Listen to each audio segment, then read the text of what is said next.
Ibu bapak yang dimuliakan oleh Allah Subhanahu wa taala, ghibah itu seluruhnya haram, tapi ada sebagian yang dihalalkan.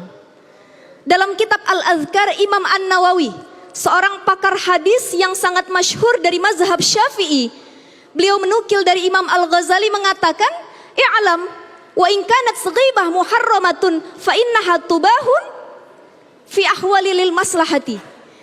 Ketahuilah walaupun ghibah itu asal hukumnya diharamkan, muharramatun fa innaha tubahu, tapi ada waktu-waktu tertentu, ada kasuistik tertentu di mana ghibah itu dibolehkan. Pertama, boleh dicatat nih. Ghibah itu dibolehkan ketika kita sedang dizalimi, al-mazlum, orang yang sedang dizalimi. Bu, ibu kena copet, kena tipu sama orang, dibawa kabur ratusan juta. Ngelapor gak sama polisi? Ngelapor gak ke pengadilan? Pas di pengadilan ditanya gak ciri-ciri orang yang nipu ibu? Bu, yang nipu ibu orangnya kayak gimana? Oh, dia begini pak, begitu, begini. Untuk apa kita menggibahi orang tersebut? Untuk mendapat keadilan, betul atau tidak? Kan gak enak kalau ditanya hakim, bu, orang yang ibu yang nyopet ibu kemarin, yang nipu ibu gimana orangnya? Aduh Pak Hakim, mohon maaf saya takut gibah, saya takutnya dosa. Kan lucu jadinya. Padahal harus mengungkap kebenaran yang sebenarnya untuk mendapat keadilan. Ini yang pertama. Yang kedua, kita boleh berghibah ketika kita ingin membantu seseorang untuk meninggalkan maksiat.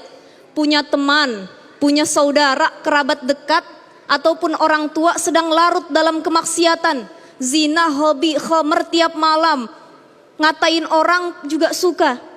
Kita pengen ya Allah dia berubah, jangan kayak gitu lagi. Maka kita ngomongin dia ke orang yang bisa kita percaya, ke guru spiritual. Kita omongin ke orang tua teman kita, bu, pak tolong, dia sekarang sedang larut dalam kemaksiatan. Kalau bisa dinasehatin, dikasih pengarahan yang baik, gimana caranya agar dia meninggalkan maksiat tersebut. Jadi ghibah yang dibolehkan atau dihalalkan dalam agama yang kedua adalah ketika membantu orang lain untuk meninggalkan maksiat. Ada yang ketiga yang dibolehkan dalam agama kita berghibah ketika kita ingin meminta fatwa. Ini yang paling sering biasanya kasus rumah tangga. Yang namanya rumah tangga itu pasti kayak iman, Yazid Yangkus.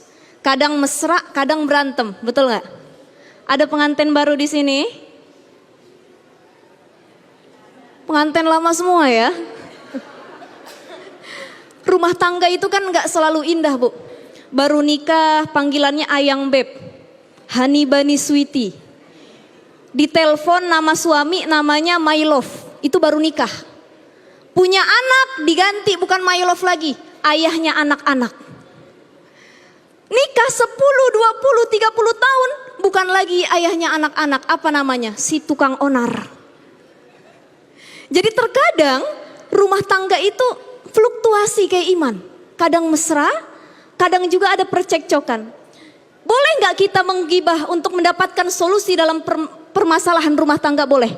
Jadi pernah ada hadis dari Aisyah radhiyallahu anha, istri dari Abu Sufyan namanya Hindun.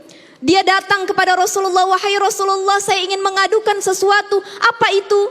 Ya Rasulullah, saya punya suami orangnya pelit banget. Dia nggak mencukupi kebutuhan saya dan anak-anak saya.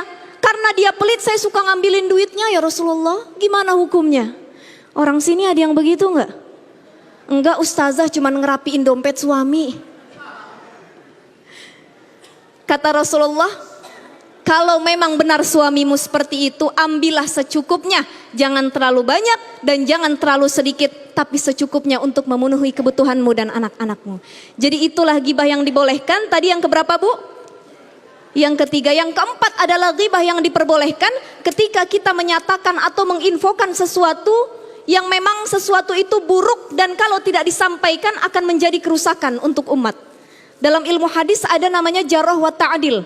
Bagaimana sifat-sifat para perawi hadis. Ada yang cacat tidak? Kalau ada yang cacat perawi hadisnya, maka hadisnya tidak dikatakan sahih dan lain sebagainya. Itu contoh yang keempat, ghibah yang diperbolehkan untuk mengungkap suatu keburukan. Contoh yang kelima, Gibah yang diperbolehkan oleh agama adalah ketika kita melihat kemungkaran merajalela, kemudian kita musyawarahkan, kita gibahkan bagaimana kemungkaran ini bisa hilang. Contoh, di kampung kita ada perjudian terbesar, ada prostitusi terbesar. Takut kalau nggak dihilangin hal tersebut, anak cucu kita malah kena imbasnya. Musyawarah satu kampung, para ulama, para petinggi, yuk kita harus ilangin nih kemungkaran ini. Itu gibah enggak? Ngomongin enggak? Ngomongin, tapi gibahnya dalam hal kebaikan untuk mencapai maslahat.